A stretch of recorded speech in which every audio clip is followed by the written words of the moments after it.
So the session will be recorded and will be available for on-demand viewing. As a registrant, you will automatically receive a link to the recording after the session is completed and uploaded to YouTube. We set aside some time at the end for Q&A with presenters. So to ask questions, please use the Q&A function, not the chat function on this Cisco platform. If you'd like to learn more about our presenters, their detailed biographies are available on our conference website on the SHPO main page. As we begin, we first want to recognize that Minnesota history spans at least 13,000 years. The vast majority of that time is represented by American Indian history alone, and from that perspective, our urban and rural built environments are very recent. The state of Minnesota, as it's been known since 1858, is within the ancestral homelands of the Dakota and Ojibwe peoples. The 11 tribal nations in Minnesota are our partners in advocating for recognition and protection of the state's cultural resources, along with other Native nations with historical connections in our state. The State Historic Preservation Office is currently in the final stages of updating our statewide historic preservation plan for the next decade. Among other goals, we seek to broaden the scope of equity of historic preservation through identification and historical designation of more properties important to tribes and underrepresented communities, including traditional cultural properties, cultural landscapes, archaeological sites, buildings, and structures. We encourage all of you to be a part of this effort, to work with us and others to build partnerships and advance historic preservation efforts across the state. And now I will turn it over to Liz Gales, who will start off the presentation. Thank you, Sarah. And welcome to everybody who's joining us this morning, and thank you for attending our session. Kristen, could you advance to the next slide, please?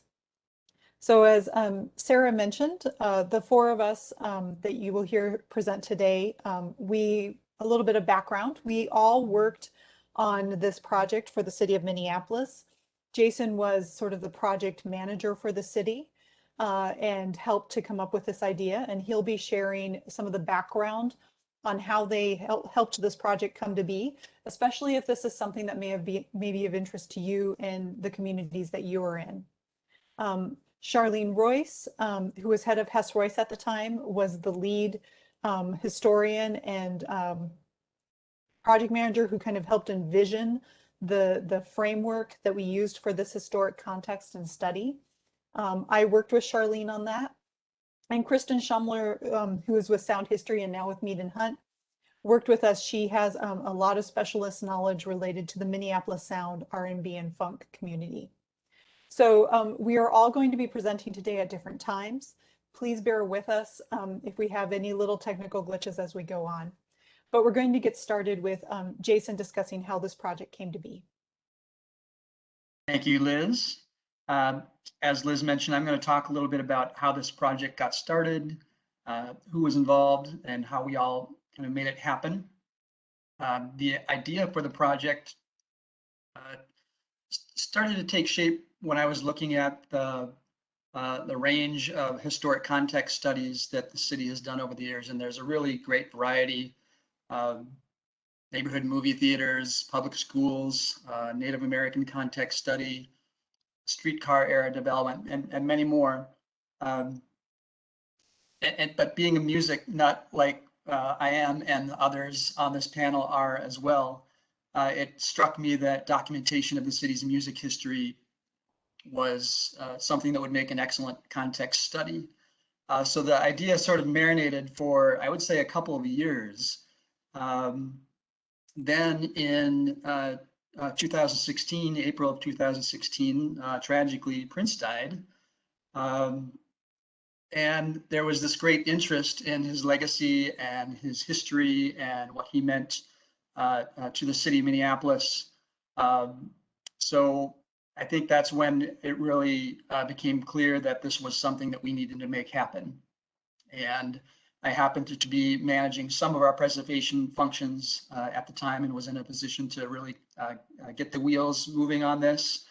And at the same time, it seemed like there was a lot of interest in the city's music history. You know, we'll refer to some of the resources that we used including a number of really amazing books have come out in the past 5 to 10 years about Minneapolis music history. And the photo on the right on this slide is the one local landmark in Minneapolis that's designated specifically based on its music-related history. It's the old McPhail School of Music building at 12th and LaSalle. Next slide, please. And certainly there are other cities that have recognized some sites that represent their music history. Here are a few from cities with rich musical legacies like Nashville, Memphis, Chicago. But we actually haven't found examples of a city government in the country that has attempted to really comprehensively document the sites that have contributed to their city's musical legacy. Perhaps some have documented sites relevant to certain genres. I mean, I certainly hope that someone in New Orleans, for example, regardless of whether it was the city government, has documented important jazz sites, for example. But again, we definitely got the sense that we might be tackling a project that hadn't been done before by a local government in any city in the US. Next slide, please.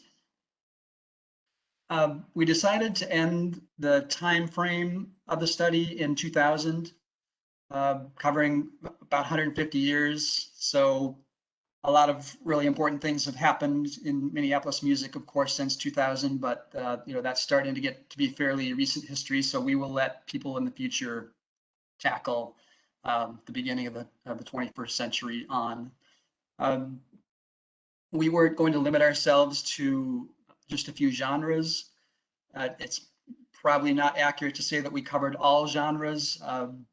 For example, country music isn't really represented in the study. Country music has, of course, been performed in Minneapolis, but it's not something that made a real cultural impact here. Also, we didn't set out to document every Minneapolis band or musician, but we did want to note that note those that have made a particular impact within the genres that were covered in the report. And we wanted to identify sites where important music history was made, and that generally included things like live music venues, recording studios, radio stations, record stores, and a variety of other types of sites. Of course, a key piece of this was the CLG grant awarded by the National Park Service through the state of Minnesota, and the city matched funds to help pay for this to happen. Next slide, please. Project contributors, I really want to recognize that Stephanie Rouse, who's in the foreground in the photo here, she was really the person who did a lot of the organizing of things like the public engagement, the project website, and all of the other really sort of nuts and bolts things that kept this moving in the right direction. Stephanie has since moved back to her home state of Nebraska. But we're pictured here after doing an on-air interview about the project at KMOJ Radio with DJ Chantel Sings. I also note that another one of our planners, Aaron Hanauer, made key early contributions to the project, and I was involved throughout and wrote one of the chapters of the report. And of course, we hired great consultants who are a perfect fit for this project. The other panelists joining me here today to lead this study and draft it. And finally, we thought it was important to put together a steering committee that could help guide this work. Next slide, please. And here they are, a really impressive group of local music journalists, musicians, producer, a longtime manager at First Avenue, a member of our HPC, and City Council member Cam Gordon. So really what we thought was an impressive knowledge base to help guide our work. In putting together the steering committee, we knew that there was a danger of there being a little too much focus skewed toward, primarily the white rock scene. And I'll note that we did have some struggles with putting together a diverse and representative group but we think we were pretty successful eventually in pulling together a group that was able to speak to a wide range of city music history. Next slide, please. Of course, there is a project website, included a map of relevant sites, which were added to throughout the project. It had information about upcoming engagement events. There were some fun things on the site as well, like we had an artist of the week that featured a Minneapolis musician or band, and we included a link to one of their songs. So that was sort of fun. In addition to this URL here, there is a simpler URL to get to the report online. It was down for a while, but it's now back up. If you just go to the city's website, minneapolismn.gov, and then add /music history, it will take you straight to the report. Next slide, please. I mentioned the KMOJ interview. There were also other media outlets that covered this. There was a post on the current radio station's blog.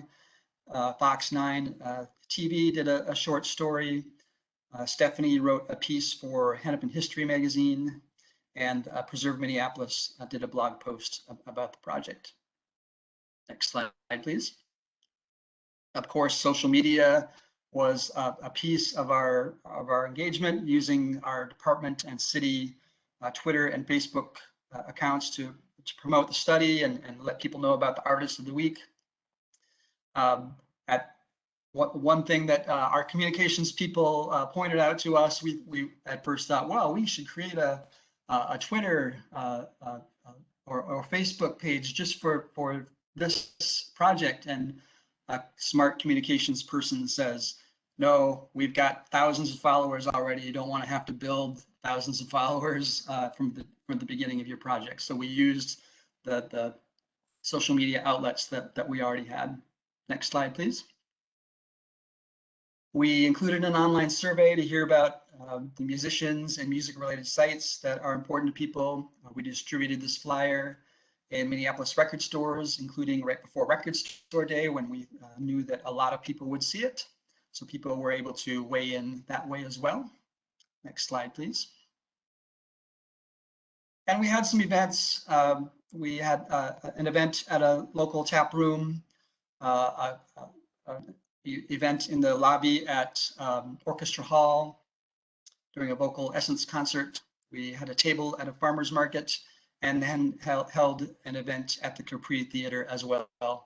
I would say our success in attracting a large number of people was sort of mixed at these events, but it ultimately was a nice way to connect with people sort of in person. Some of the lessons learned, the scope of this was really, really massive. So one might consider doing something like this in phases.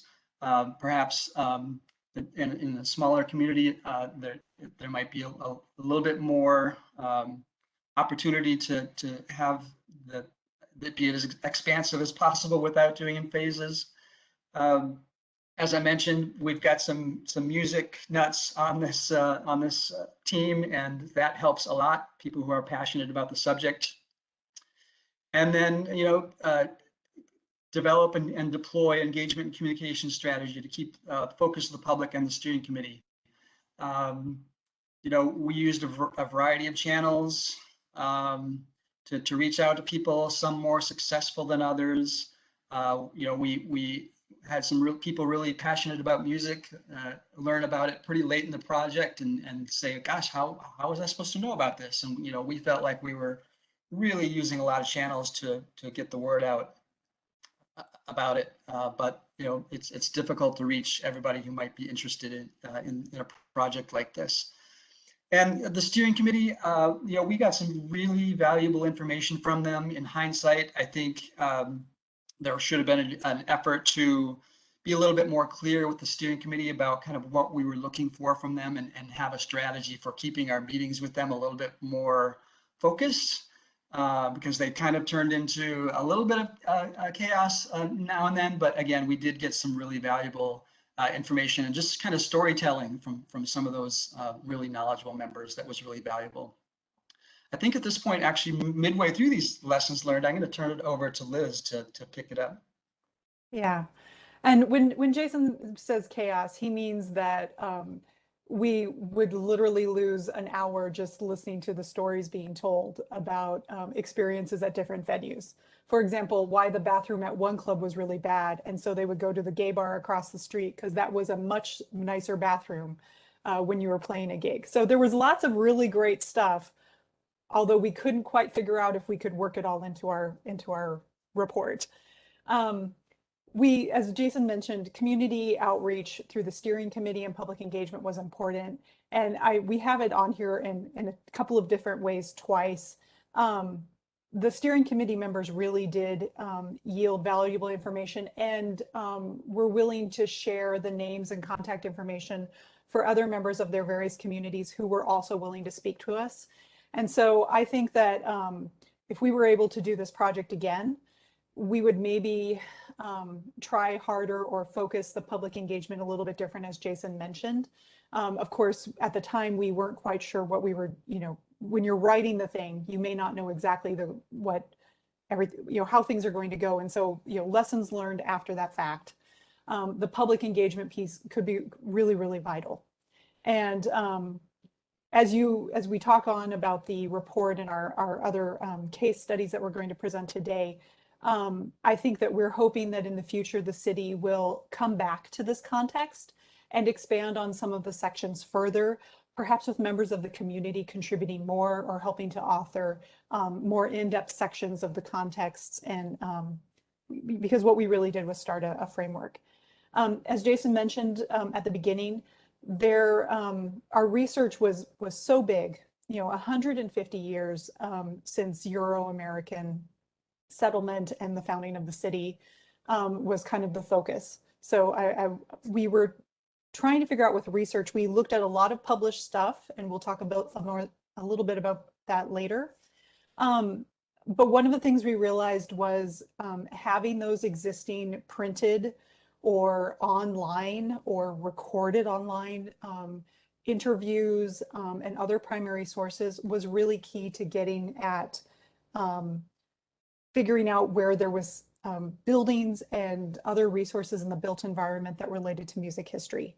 And if you are working on something of a similar scope or that might have something with a more recent history, we encourage you, while present day oral histories are really important, looking at written stuff that may already exist at the Minnesota Historical Society or that might exist in other platforms online would be a very good tool for you to have in something like this. Another thing that we found when you do oral history interviews, especially if you're asking somebody to talk about specific events that may have occurred or dates or things that may have occurred over time, they provide a lot of information, but if you can also try to find other ways to verify if there are key dates to specific events, that's very important because we're all human and we don't necessarily, over time we might, mix up some of the dates or remember things a little bit differently from what may have actually been recorded for an actual event. So verify as best that you can while still listening to and honoring what you are hearing from an oral history interviews. Next slide, please. So we just briefly want to touch on the structure of the report, and then we're going to dive into case studies. So here's our lovely cover page. So 2018, and we've had a bit of time to reflect on this. We had a very large historic context, which I'll get into in just a minute.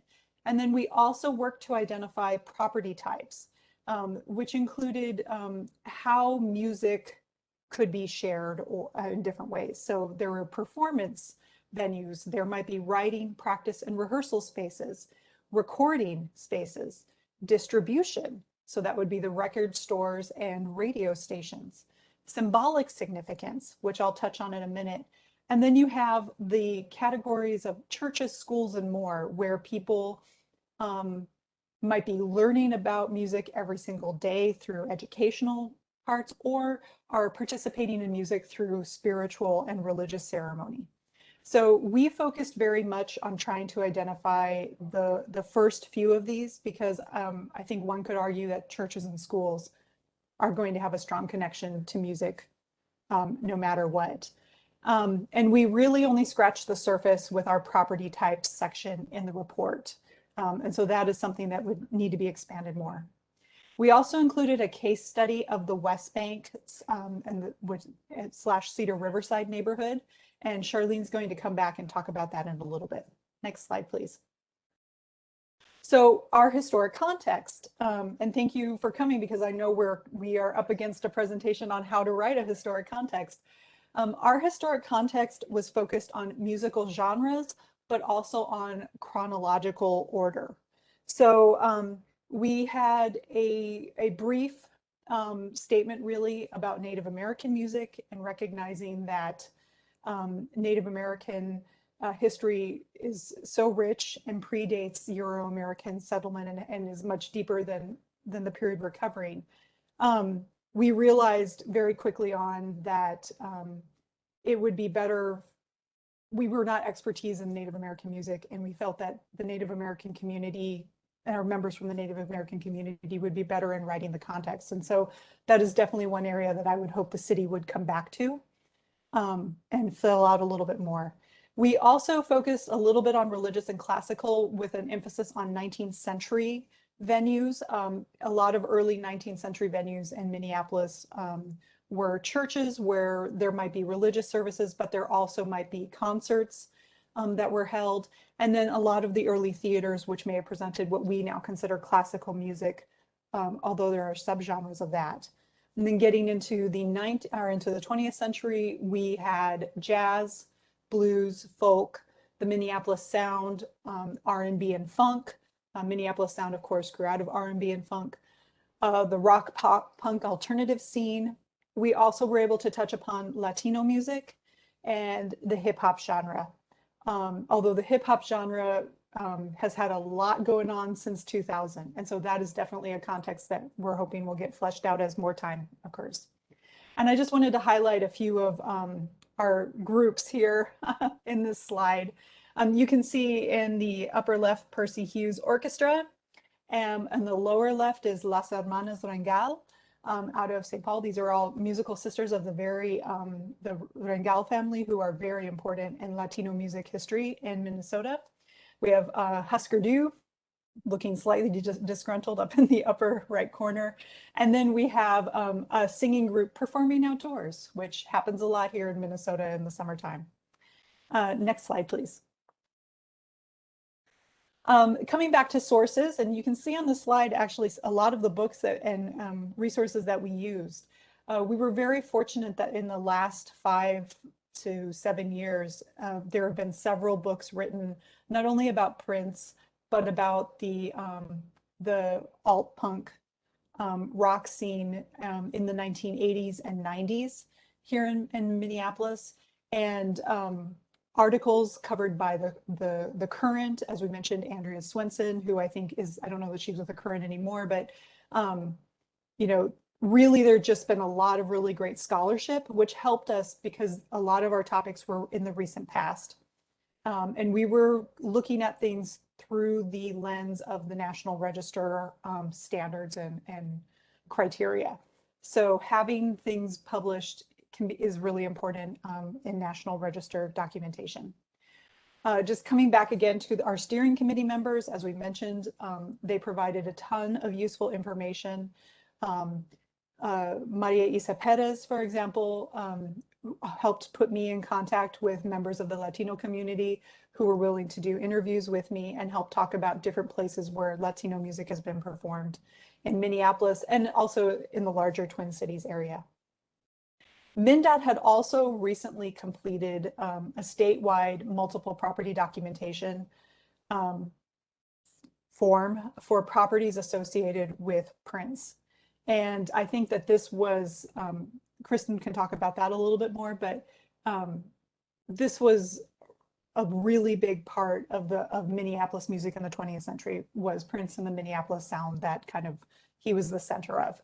So having the information from that to include in this study was very valuable. Next slide, please. The city was also very clear that they wanted to look for the boundaries of the city of Minneapolis, not just focus on one neighborhood. As Jason mentioned, it's a very immense scope. So this report really produced a reconnaissance level survey. And here's a map, which I know you cannot read any of the points on, but just to show sort of the scale of where things are, and to note that there are some clusters of high density areas related to music related properties. These often occurred in the former liquor patrol limits, in racially segregated communities, especially on the near north side, and also in the downtown area. And so the mapping tools that the city utilized, mapping it just right away, you can see if there are trends or patterns that might be happening because of addresses, and how things might be clustered. Kristen, next slide, please.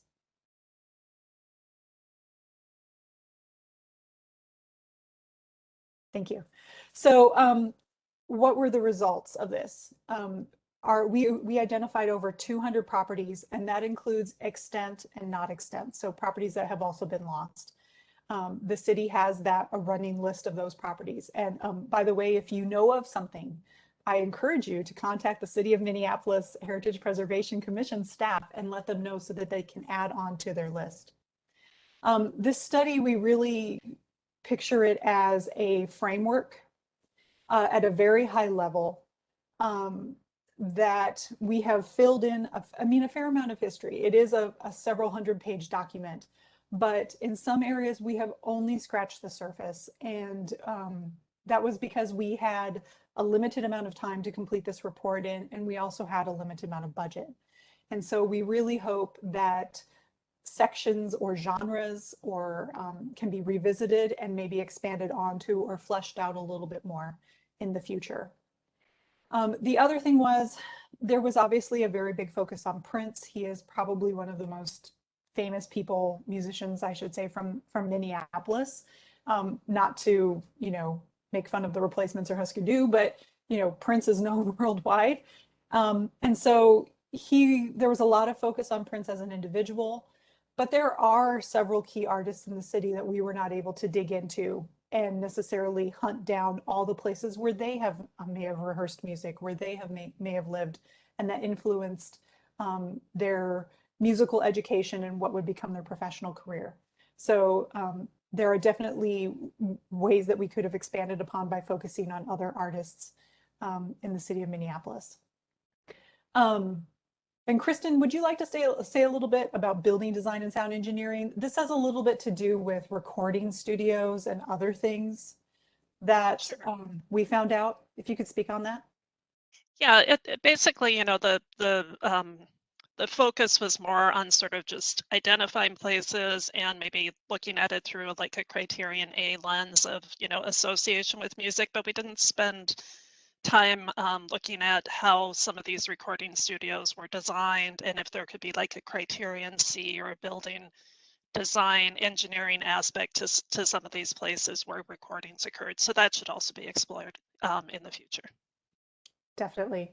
And bringing in the criterion C, what goes into a recording studio or other things, and whether there are physical remnants of something if the studio is no longer there. That could be a really interesting area to explore. Next slide, please. So now we're going to dive into our case studies. And to kick this off, I wanted to show you several properties that all have relationships to music, some of which may or may not be obvious. So starting in the upper left, all the Replacements fans out there will probably recognize the roof line of this house, which was used on the album cover for Let It Be, which is a seminal album for the Replacements. They also had one of the members had an apartment in this house, which is on Bryant Avenue. So they, climbed out on the roof and took a picture, and that's what happened. So in some ways, this is a symbolic property. While it may have been used for potentially rehearsal space, it was important because it's kind of a placemaking for what was used on the cover of a very important record for that band and the music scene in Minneapolis. In the lower left, so you will note the white delivery van, and then you will note the dark brown blob behind it that's about 1 story tall. That is an important club. It was an important club in Minneapolis, originally called the Longhorn. It was then called Jay's Longhorn. And it was a very important place in the late 70s, early 80s for, and Jason, if I have the dates wrong, he'll correct me, for alt and punk music. That's where you went to go see. Before that, it had been jazz, and I think they had country western there as well. So this is on 5th Street, South 5th Street, just the south side of Hennepin Avenue. Next to it is the Lumber Exchange on the left. You would never even know this building is there, partly because it's camouflaged by paint. Thank you. And it's very, very important though, and it's hiding in plain sight. On the upper right, we have a roller rink, the Northgate roller rink in Minneapolis. I do not believe this is here anymore. Very important venue. Some of the early hip hop artists, national artists, came to the Twin Cities and performed here. So there were concerts that were going on at the roller rink. So, you know, besides any DJing that might have been happening and sharing music that way. And then in the middle, I have 2 high schools, North High on the top and South High on the bottom. North High is included because it is the home of Jazz 88 FM radio station, which is a nonprofit, but staffed by the Minneapolis School District, including students. And it's where students can learn about audio recording, radio, all the production stuff that goes into that. They allow students to perform. They have live performances in their studio besides playing records, and they do traffic reports every 10 minutes. And then South High, we would never, you think, okay, yeah, music education. Key members of Rhymesayers, what would become Rhymesayers and other hip hop artists of that generation, attended South High, and there were rap battles going on in the lunchroom that helped these young artists develop and form into the professionals that they would eventually become. We would never have known that if it wasn't for Maria Isa Perez and members of the hip hop community sharing that information with us. And so there's a really interesting, story going on there about it's kind of a performance venue and maybe a rehearsal venue for early hip hop in the 1980s and 1990s. Okay, Jason, take it over. Thank you. I'll talk briefly about K-Bank Studios. It certainly is a studio that belongs on any list of important recording locations in Minneapolis. It's at 2541 Nicollet. It has housed a variety of studios under a variety of different names throughout the years, with K-Bank being one of the prominent ones. It actually was originally a movie theater. After that, its life as a recording studio began in the 1950s. Though rock music certainly wasn't the only genre recorded there, it was sort of the most prominent go-to location in Minneapolis to record rock music in the 1960s. On the upper left photo, you see the Trashmen at K-Bank Studio. They recorded their famous song Surfin' Bird here. Interestingly, they had recorded a different version at a different studio, but WDGY DJ Bill Deal said, no, that version's too long. So they re-recorded it, a shorter version, the version that became very well known here at K-Bank. One of the other famous songs recorded here was by the Castaways, as you see them on the upper right. They recorded their song Liar, Liar there. If you can't place the song, I'm afraid I'm not going to sing the chorus of that. You'll just have to track that down. But it was a very popular song that came out in 1965. The studio was the home of Soma Records also, which released a lot of really influential music in that era. Fast forwarding a couple of decades, it housed Twin Tone Records and had a lot of really influential Minneapolis music recorded there in the 1980s, including Huskadoo and Soul Asylum and many others. Next slide, please. As Liz kind of referenced, there are a number of music-related sites that are really kind of hiding in plain sight. You would not, when you go by them, really know that they have a rich music history in some cases. Recording studios in particular are often in pretty nondescript buildings that you would just pass right by.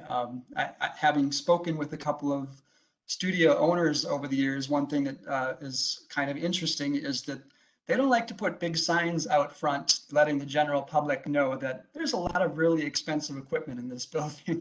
So as you can see, K-Bank is still used as a studio today, but there's nothing advertising that with a big sign on the front.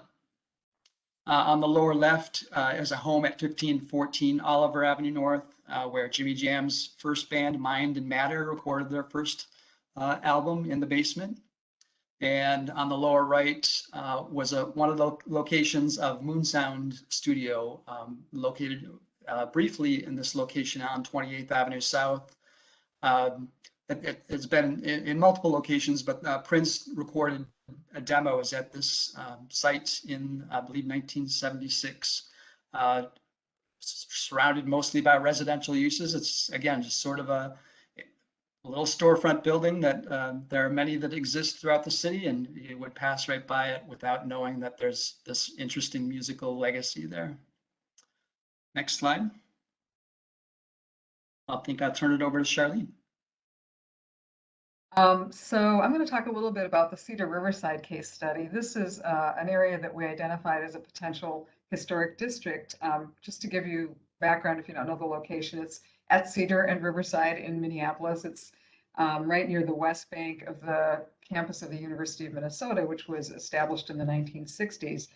But the area has a much longer history, going back to when it was an arrival point for Scandinavian immigrants. And it was known as Snooze Boulevard because of their love of chewing tobacco. Just down Washington Avenue from this area is the milling district, the railroad depots, warehouse areas. So the fact that it was densely populated is no surprise. But why all the bars and entertainment venues in this area? It was just like, what is the deal? And the answer is the liquor patrol limits, which I think Elizabeth mentioned earlier. You can see the map on the lower left if you squint. But basically, Cedar Riverside, I don't know if you can see my pointer, but it's right down in this area at the very end of the liquor patrol limits. And basically, the limits were what a police officer could patrol during the course of a shift from City Hall on a horse. So, but you'll notice it isn't a complete radius, round radius. There were not liquor places allowed down in Southwest Minneapolis, which was already established as a place where, the middle class and upper class were hanging out, or south where there was a Gold Coast along Park Avenue. And so these were some of the buildings that we looked at that clearly said this area has a concentration of these venues. Next slide. So the liquor patrol limits were an influence. Also, state laws influenced the location of some venues. For example, a law that breweries couldn't own saloons, but they could develop them and lease them to operators who often lived upstairs. So you see a lot of these two-story buildings like this. And of course, then the operators could only sell the beer of the brewery that had built the place. And these were known as tied houses. And this is an example of a Glick tied house over on Cedar Avenue. And so that's one thing that we found a lot of throughout the liquor patrol limits. There are also federal laws, and the big one being the Volstead Act of 1918, brought to us by Minnesota Representative Andrew Volstead, and that brought on prohibition, and that was a huge influence in alcohol and music venues around the city. Next slide.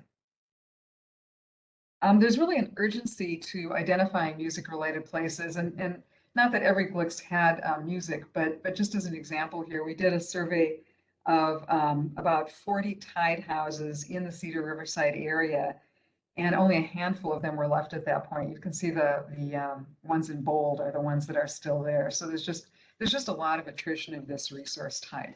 Next slide. Now, Cedar Riverside went through a lot of phases of musical development. This was just kind of a magnet for music.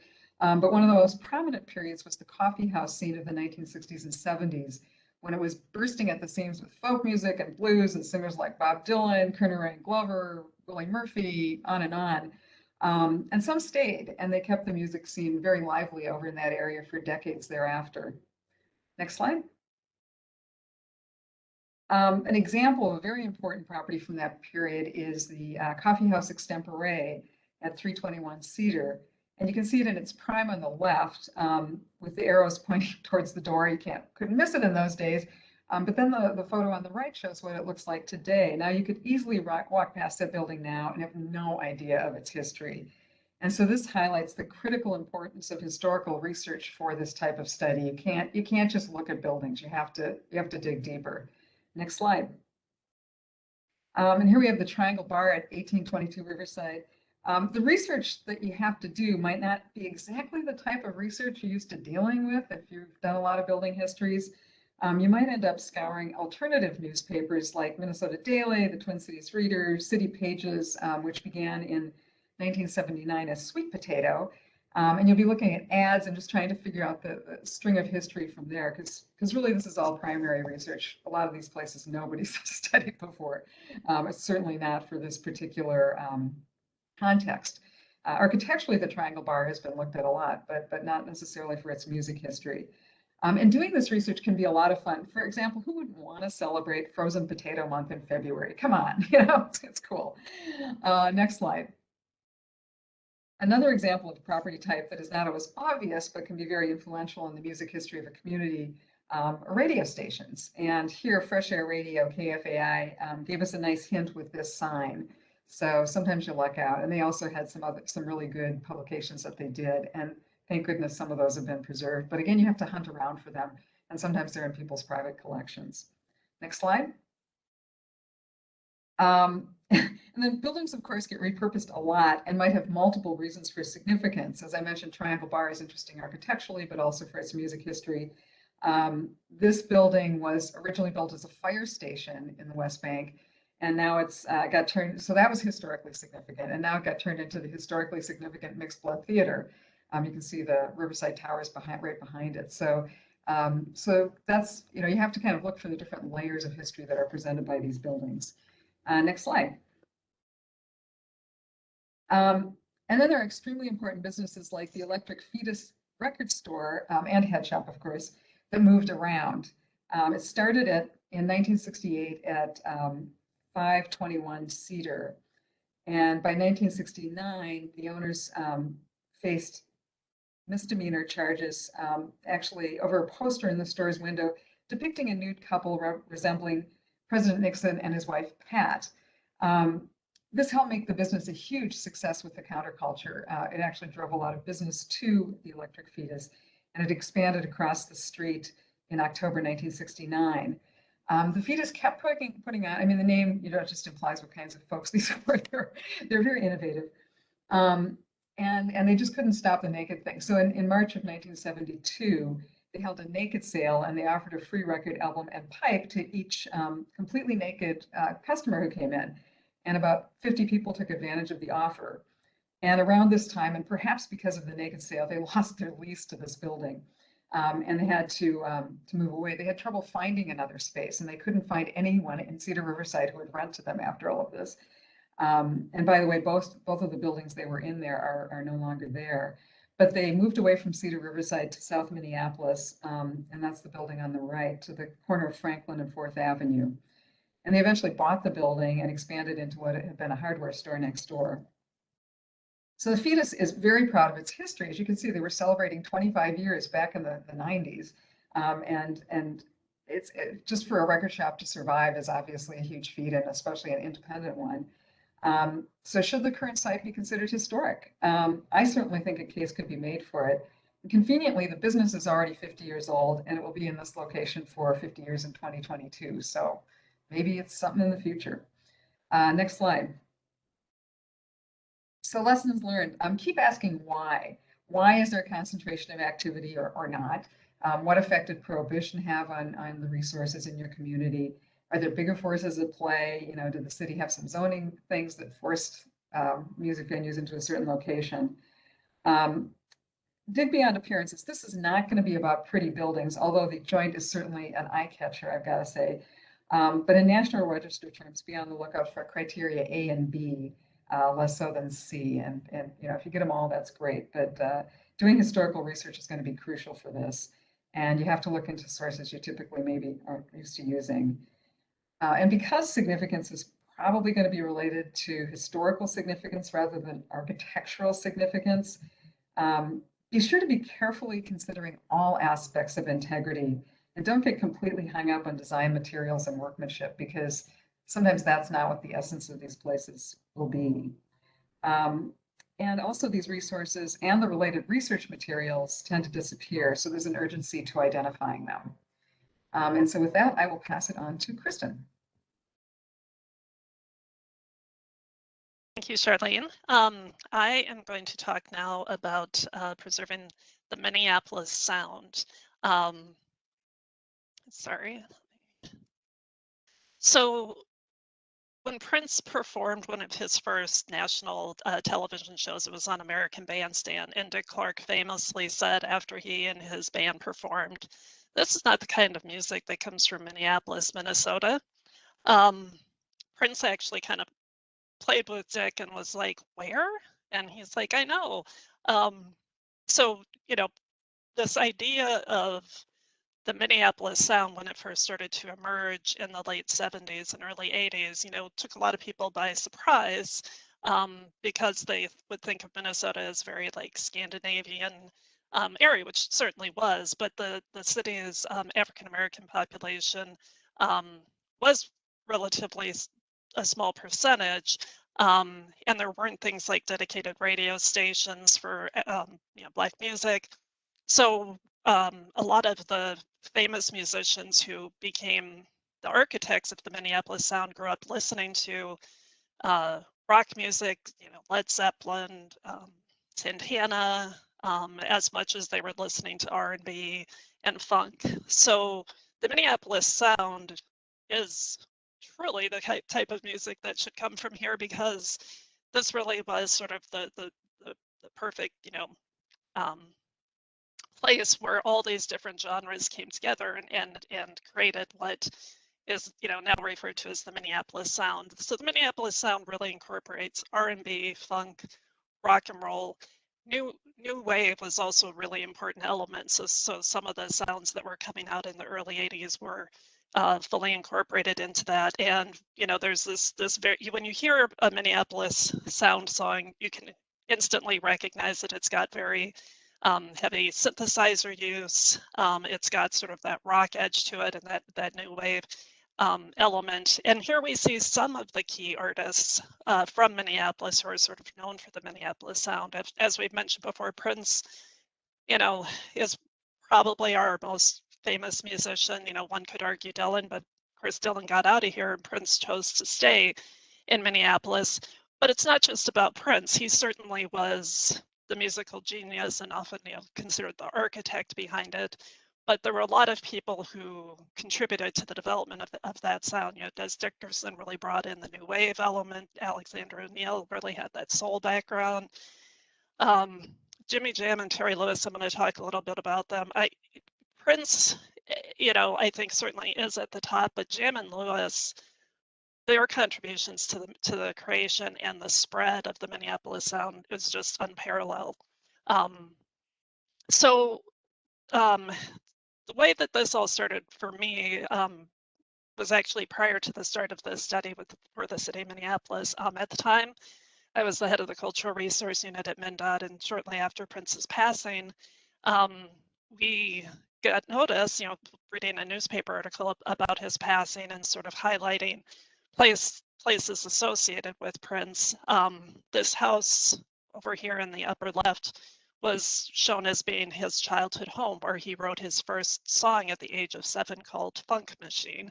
Well, as historians, we know it sounds a little apocryphal. So, you know, again, like Charlene said, we had to do some digging. So some of the staff at CRU went and looked at specifically Greg Mathis and Jonathan Vimmer went and looked at city directories and, you know, started to figure out that this house, which was in our project area for one of the projects we were working on, was actually not his childhood home, but we knew it was somewhere in the area. So what started as sort of looking at this one house, which is kind of all we needed to do for that project, really grew for me to be a multi-year study where I was trying to track down as many Prince places as possible. Everyone knows about First Avenue, where he recorded the song Purple Rain. It's actually a live recording that was done in there to the movie.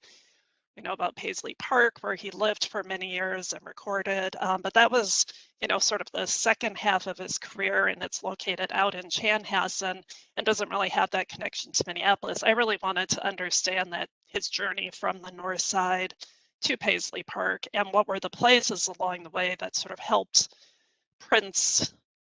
Said another way, Paisley Park was what Prince made, but what were the places that made Prince? So I would spend a lot of evenings and weekends just digging through, trying to figure out the locations of the different places associated with Prince. And we see samplings of that here. Prince did live in this house as a teenager, not as a child. The Purple Rain house, which Liz was mentioning, some places have sort of a symbolic reference. This place, I think, would fall into that category. It was, the exterior was filmed for the movie Purple Rain, but there was really nothing filmed inside of it. But I don't know if you can see, there's little offerings that are always left on the steps. Fans who stop by and, you know, pay their respects to Prince, who actually never really spent that much time in this property, but it's just so tied to that movie for which he's famous. The Moon Sound Studio that Jason mentioned, this one was one of the hardest properties to find, which it maybe later, if we have time, I can share that. But the place where he first performed and his actual childhood home, where he lived from ages like 6 to 12. So as I started finding all these places, I didn't quite know what to do with them all. And I think it was Barbara Howard suggested that you know, maybe pulling it all together in a multiple property document form would make sense. As far as I know, I think this is the only MPDF that focuses on a person. So this is a criterion B consideration. I think it's the only one in Minnesota. I'd love for somebody to correct me if I'm wrong on that. And I think maybe even in the nation. I don't know that it's really been done before, but because I had so many properties and we didn't quite know how to evaluate them, obviously not everything associated with Prince is National Register eligible, but should there be more than just Paisley Park? So, and you'll also notice that the date range that I set up here was 58 to 87. Excuse me, the reason for that is Prince built Paisley Park in 1987, and it really sort of represents a different part of his career. And the idea behind this was, you know, part of it was just time, trying to, you know, taking on Paisley Park is a big call, big task. So this was really focused on everything leading up to Paisley Park. So it is, this document is only specific to Prince, no other artists associated with Minneapolis Sound. And it's really only the first part of his career. I think I have visions of now trying to go in and maybe update this and continue it through the rest of his life and sort of pull in Paisley Park. So as time allows, I might get to work on that. As I mentioned, I spent a lot of time trying to find locations associated with Prince. And so here is a map from the multiple property document form. The properties in yellow are properties that have been demolished.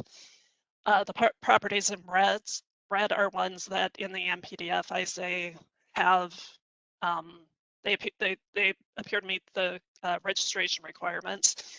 Properties in blue have not really been looked at yet. I will say that a lot of them have been gutted or drastically altered. And I know what Charlene was saying about being a little bit more flexible with integrity. So we haven't had time to really look at those and fully evaluate them. So more work needs to occur on those properties. So as a result of this study, which, you know, took me many years to pull together, what became apparent was, even though this is very recent past, approximately 60% of the places I identified are either completely demolished or, like I said, so altered that it may be problematic to say that there's sufficient integrity. And these are some really critical places. The purple house here on the left and the yellow one on the bottom were his residence, and where he recorded a lot of songs. He had both those properties demolished. The house where he recorded Dirty Mind out in Orono, of all places, on the shores of Lake Minnetonka, destroyed by fire. His Glam Slam nightclub, interior destroyed by fire. The Way, which was an incredibly important place, not just to Prince, but to the development of the Minneapolis Sound. This was a location that came into creation after the riots in 67 and 68 on the north side. And the Way was created to be like a place for youth to gather, educational opportunities, but they also had a house band led by Sonny Thompson, who would become a later contributor of Prince. And so many of those people I showed you before, Jamin Lewis, Prince, Morris Day, Andre Simone, would go here and really learn music. It's been demolished, and the Minneapolis 4th Precinct has been built on that location, which, as some have said, that's not just symbolic, that's erasure. And another one of his childhood homes has been lost. So we're dealing with, a world famous icon, and most of the properties really associated with that historic journey from the north side to the world are already lost. We do have 2 properties that have been found to be eligible under the terms of that MPDF. The childhood home here at 2620 8th Avenue North was where Prince really honed his skills.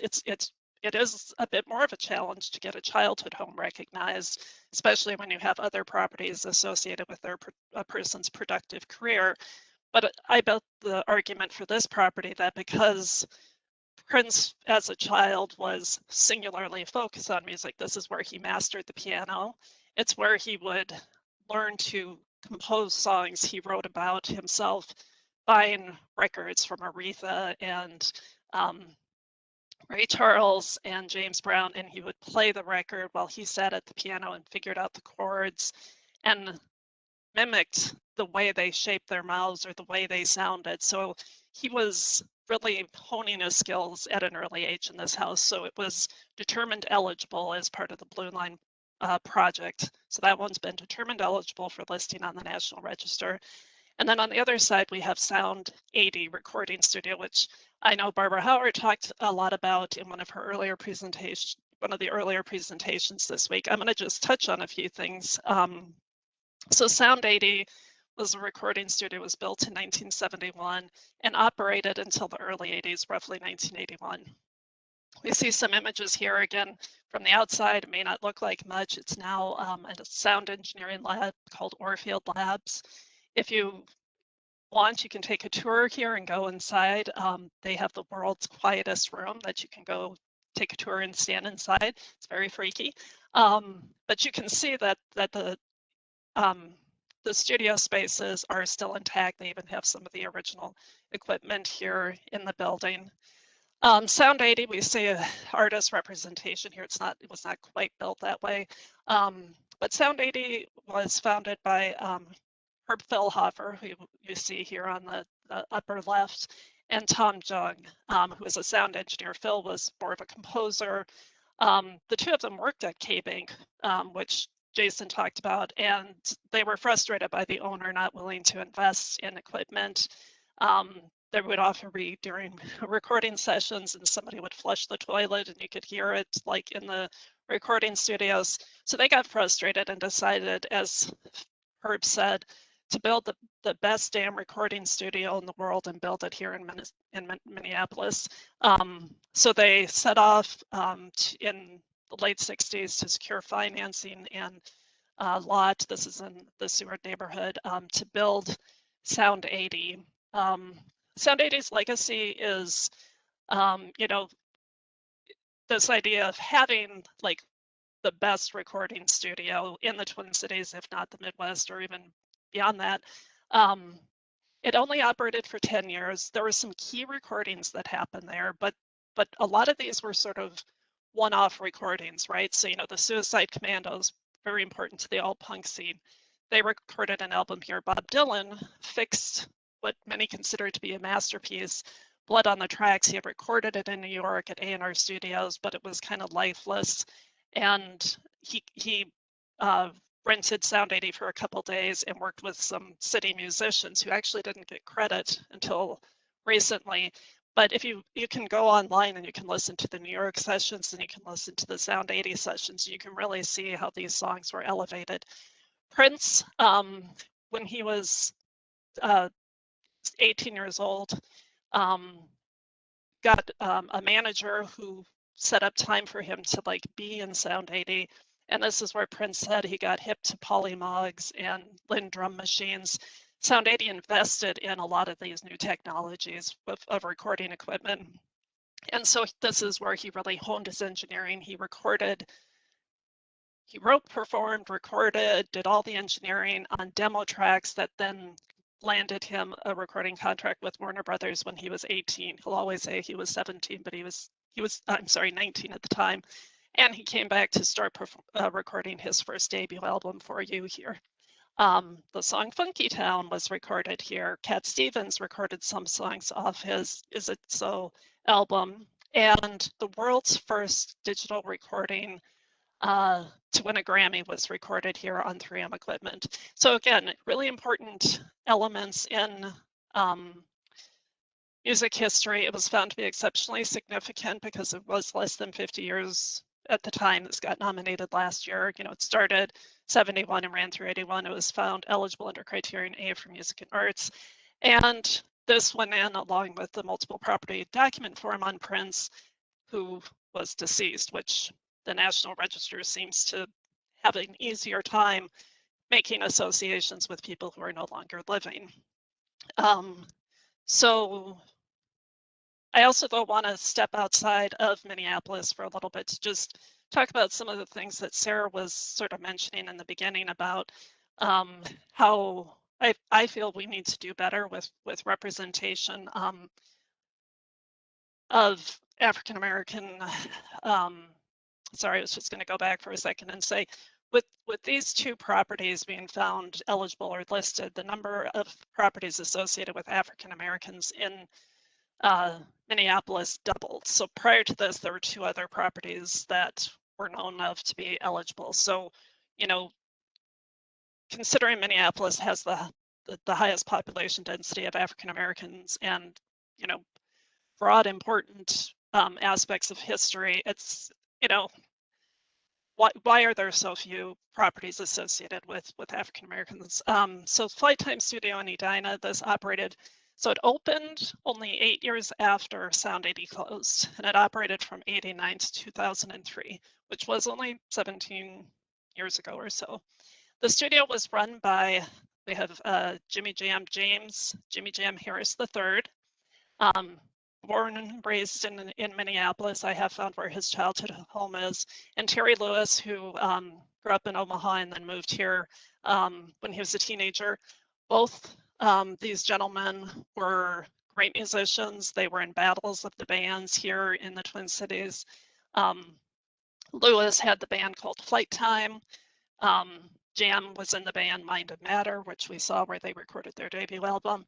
They were recruited by Prince when Prince started, you know, really making it on the music scene, and they were in a band called The Time, and then Morris Day and The Time. So this is sort of an outgrowth of that. And they worked for Prince for a while, but then they started like trying to do some side gigs and recordings. And when Prince found out, he got upset and he fired them.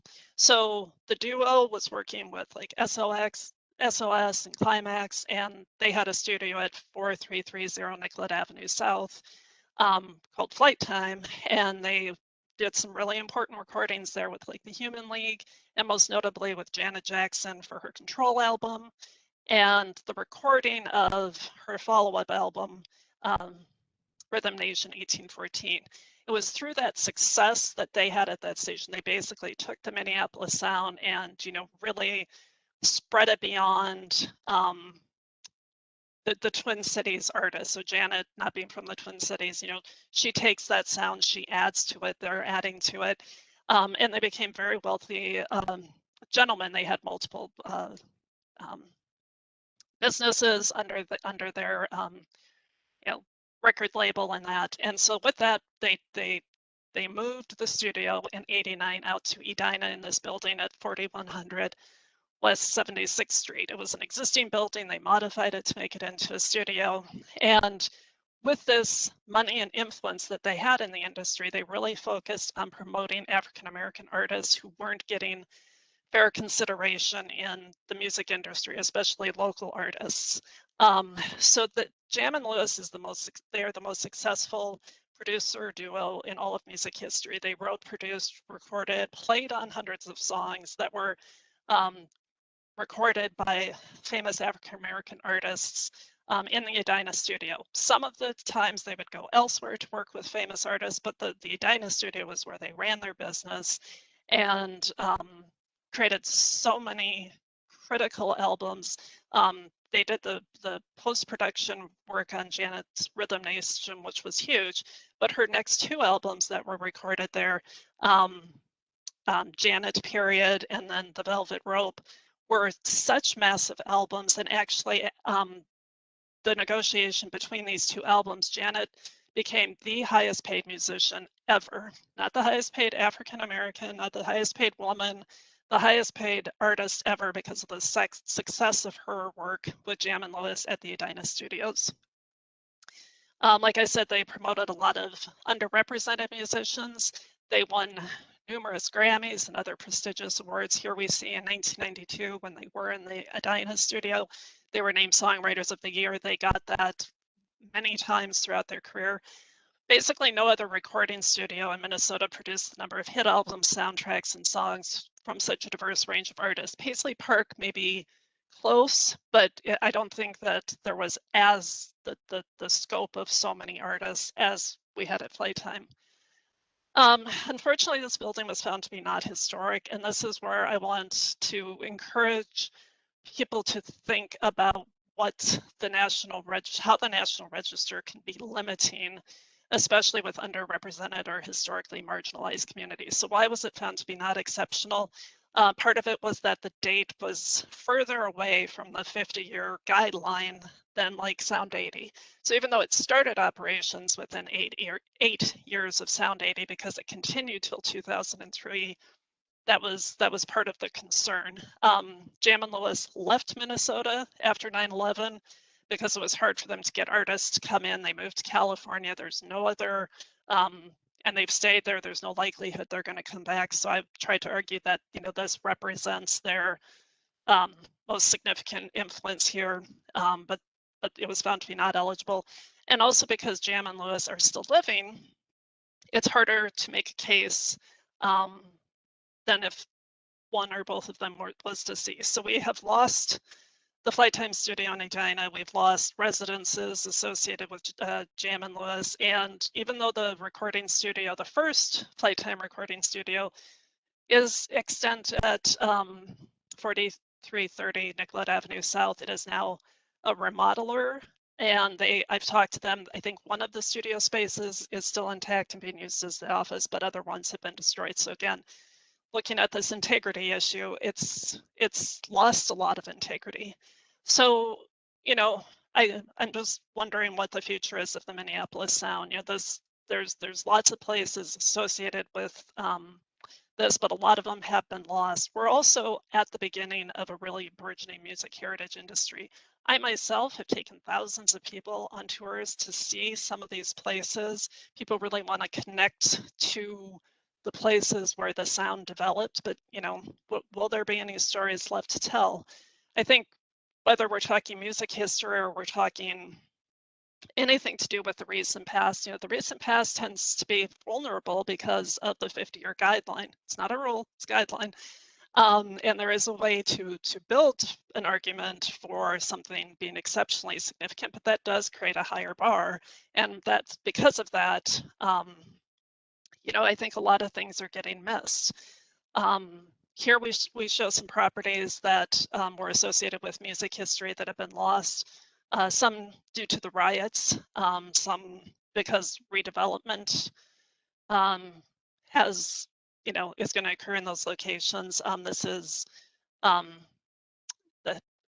I might need somebody else on the team to help me with the places. I know that these two properties were damaged in the riots after the murder of George Floyd. Liz or Jason, you want to just jump in quick and say which the hexagon? The upper left was a record label headquarters and recording studio, 2645 First Avenue South. It's a mid-century building that's not remarkable and probably would not be eligible for designation based on its music history, but just again representing that we're going to continue to lose some of these sites.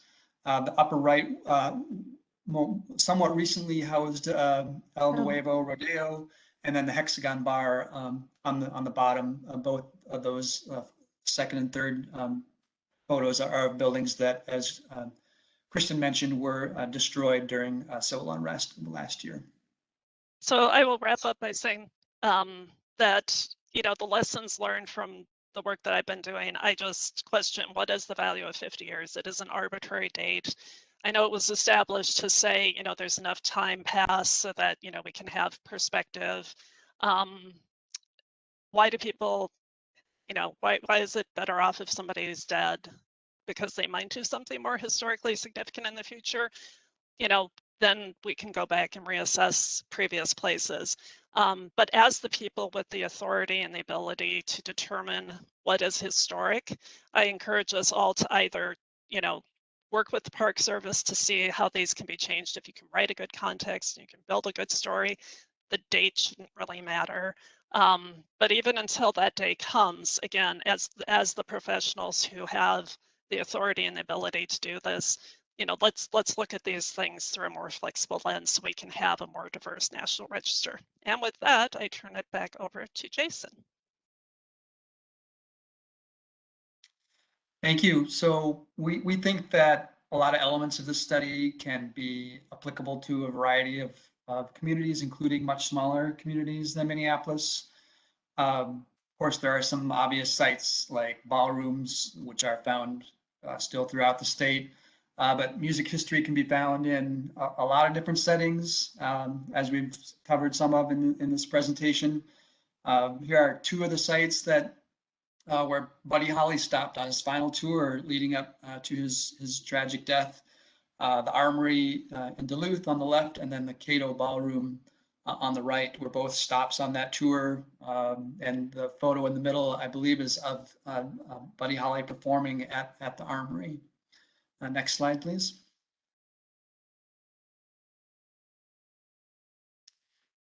George's Ballroom. This is a site that's been written about. It's in New Ulm. It's an example of a really culturally important site for that community. One can only imagine how much polka music was played in this place, among other genres and cultural events. But the building has been vacant for some time, and I understand that it is in imminent danger of being lost in the near future. I think I spoke with my aunt who lives in New Ulm last week, and as I understood, it was standing as of last week, but is in danger. Next slide. Not far from New Ulm, a even smaller town of Gibbon.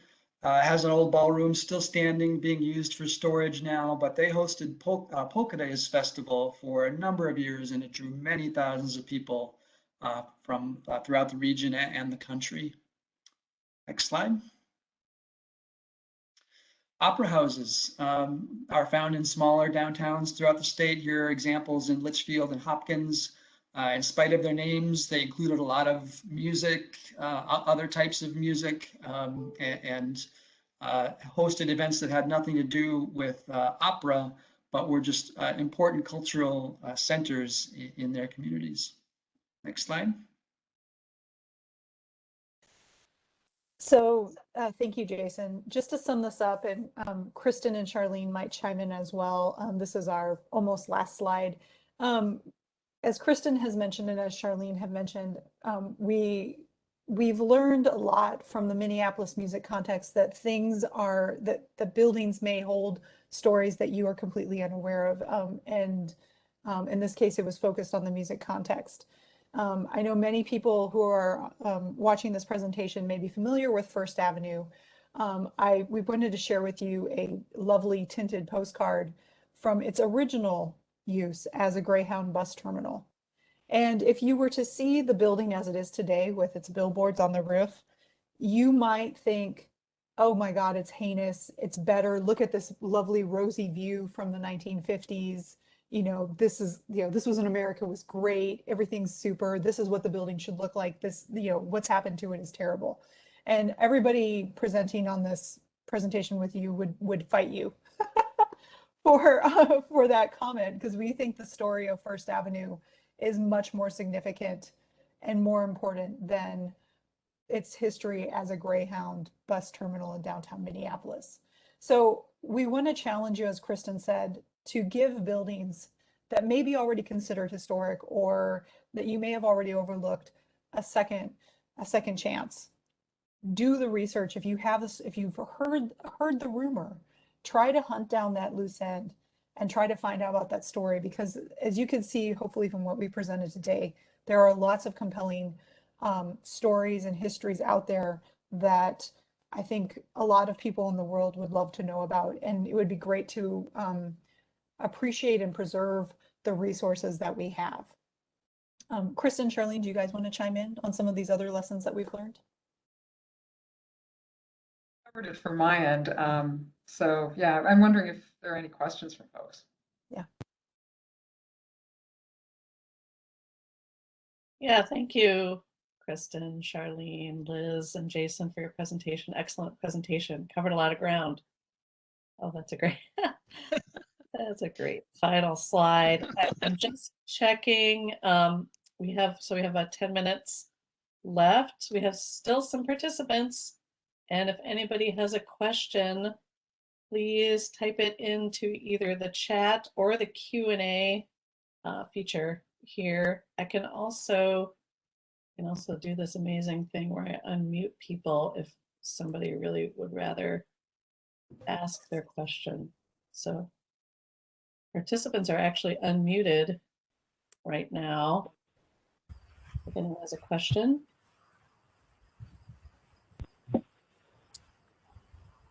I don't have a question, but I just wanted to thank you all for this presentation. And it was very thorough, and I appreciate your lessons learned and your honesty about the challenges through the process. And I haven't had a chance to read the context yet, but I look forward to doing that. Thanks, Erin.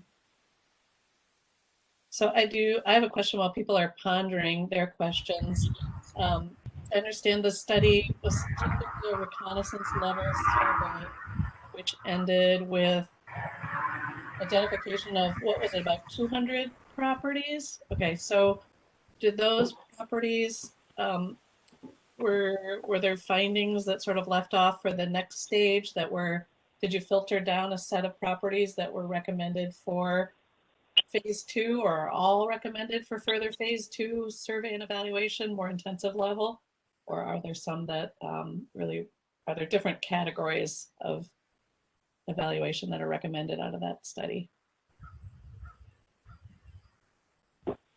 Jason, do you want to speak to that? I know you've been advocating for some of the resources at the local level. Yes, I forget how many properties exactly underwent the more intensive level of survey, but we have placed those on our list of potential historic resources, that kind of subset of around 20, I want to say. Okay. Others might be able to correct me if I'm wrong. That doesn't mean that we wouldn't send others to the HPC for an evaluation. It should a wrecking permit come in for them. But that's kind of the size of the list right now, where we feel like those would require a really close look if a wrecking permit were to come in for some of those. I would also say that the Riverside area is Can't hear you, Charlene. A little bit louder. Oh, sorry about that. Can you hear me now? That's a scary big, but here I am. So the Cedar Riverside area was another area that I think we felt deserved more study and more of an intensive look, because there's quite a bit of stuff still there, although quite a bit isn't lost. There's lots of missing teeth in the smile over there, but there's still a grin. Yeah, I asked the question just because, as you know, as consultants and with our environmental review program, there are always projects going on that we're reviewing in the city of Minneapolis, be they new construction, FCC towers, that we have the data we need also to know if, because again, these properties are properties that are sort of on the surface wouldn't be recognized as something that our office or a federal agency might say, oh, that looks historic, needs further study. So that's why that data is so important for consultants, agencies, our office, to know which ones are recommended for next steps. Yeah, and Sarah, actually, that's a good transition. There are a couple of questions in the Q&A. One from Matthew about if the National Register is an ineffective tool for preserving resources of the recent past and popular culture, what other tools are available? And then I'm going to pair that with a follow-up from Candlin about any local designation of these sites, which provides for regulatory oversight. And as Jason mentioned, yeah, local designation by the city of Minneapolis would be an effective way to identify and hopefully protect resources. Jason mentioned that if the city of Minneapolis HPC staff review every single demolition permit in the city, and it's a chance for them to try to flag something and hopefully stop something from being demolished if it does have historic significance. So in this case, local designation specific to Minneapolis, but any community who has that authority through their HPC, that could be a very important way to identify and preserve these buildings, and also lift them up and help share the word about their history. Thanks. Just to elaborate a little bit, sorry, that we have attempted to pursue one local designation of one of the properties since the study was completed. The property owner has not been supportive of local designation, so that has not advanced through the process, but it is certainly our intent to make sure that this study does not just sit on the shelf, and that there are some actionable outcomes, including local designation. Thank you, Jason and Liz, for that. And I don't see any other sort of last call for any questions from participants. It would be great to hear if anybody has any questions. Hi, Sarah. This is David Nuccio. Hi, David. Question is more towards Jason. And Jason, I'm the field environmental officer for HUD. And my question is more or less the communication between the city. So you're part of the city with Matt Bauer's part of the city that's doing a tremendous amount of work that Sarah is seeing. And, thinking about that Flint time studio that was just spoken about, that's kind of recent in what was just developed anyway. I'm more concerned about, with all the work that you guys have been doing, what type of communication is there between different parts of the city of Minneapolis to ensure that, that things don't get to a point where their construction is starting, that we're able to look at these projects much sooner in the process anyway. Right, and full disclosure, I do not manage any of our preservation functions any longer, so I am perhaps not in the best position to speak to any work that our more recent preservation team is doing and the communication that they're having. But right now, the thing I referenced previously, that our list of potential resources is really the thing that's supposed to trigger a pause and broader communication when something that we have identified as potentially significant is threatened. But beyond that, yeah, I'm probably not the best person currently at the city to speak to that kind of cross agency collaboration. Yeah, and I think what David's getting at is that that data is available to not only Matt Bauer, who manages the HUD program for the city of Minneapolis, but other agencies. So it's either available, I mean, it's in our data that the SHPO has, but it's also in city data as well. There's a flag that goes up that, oh, this property was surveyed as part of this massive study amongst all the other studies that we've done, that you've done, and Exactly. may or may not warrant further study and not get into a situation like with flight time, which did not have the most appropriate public notification, as everybody, as Kristen, David, and I know for that project, and that would have probably garnered more information at an earlier date, which would have been better. Right. Yep. Oh, those are excellent points. Yep. I've actually got a question for Sarah with the SHPO, because one thing that would be really great would be to see the study done on a statewide basis. Is the SHPO doing statewide surveys these days? That's a good question. No, not really. There is some funding through legacy funds that the Minnesota Historical Society is managing. There's a statewide survey group of decision makers. So it involves our office, the state archaeologist, the Minnesota Historical Society, and there might be a fourth to decide on some larger historic context studies. And so that those projects come up and are considered as, but not anything probably as broad as the entire state, but maybe there are some cities or regions of the state that could be funneled into that consideration. I do see there's one more question from Candlin. Sorry if I didn't pronounce that correctly. She asked what organizations or coalitions can help us share resources. And I'm guessing that's related to music history, primarily in communities. And I don't recall, I think Jason may have covered some of that at the beginning of the presentation.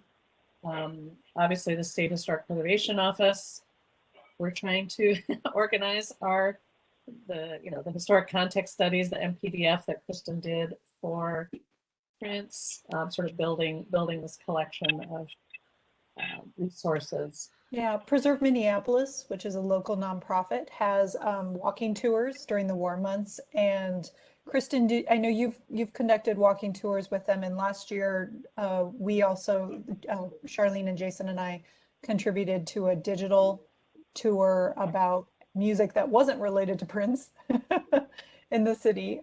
Kristen, you maybe are a little more plugged into other organizations or folks who might be out there spreading the word. Yeah, Preserve Minneapolis, definitely. I've been doing walking and online tours with them for the past 4 years, focusing on Prince. And like you said, we did the larger Minneapolis music. There is the Minnesota Music Coalition. I've talked to them a few times. There is an effort underway to create a Minneapolis Sound Museum. I think that there's a lot of things going on. I don't know how connected they are about sharing resources. Did we, as part of the study, submit the list to SHPO and get inventory numbers for everything that we identified? Yes.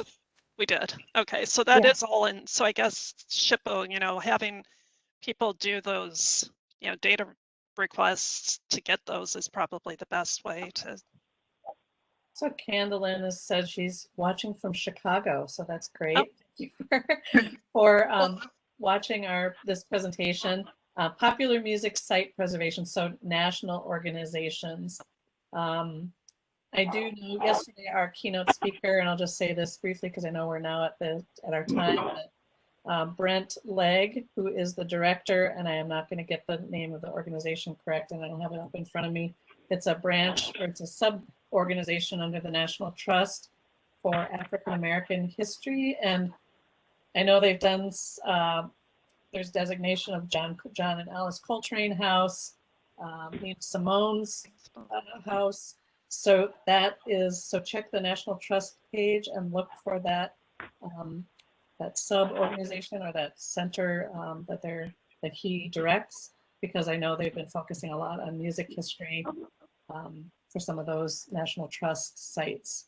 And he talks a lot. He spoke yesterday quite a bit about aspects of integrity and with mid-century modern structures, childhood homes, and these buildings that have been altered that used to, that have that significance but may have been altered, and how to recognize that and make your case under the National Register, and also how the National Register needs to kind of morph into something a little bit more inclusive. So that was interesting. So that's all I have. I don't see any questions. And one last pitch. Jason mentioned our report is available online from the Minneapolis website. And there are a lot of resources in that. And we pointed in a lot of directions. We had recommendations for further study, but also the bibliography has a lot of resources. So I think that would be a good place to direct people to as well. good. Thank you, Charlene, for that. So with that, I will thank our presenters once again. Big applause from our group of 25 attendees. Thank you for joining us, and thank you for your presentation, and best to all of you. Rock on. Okay, bye. Bye-bye. Sarah, bye.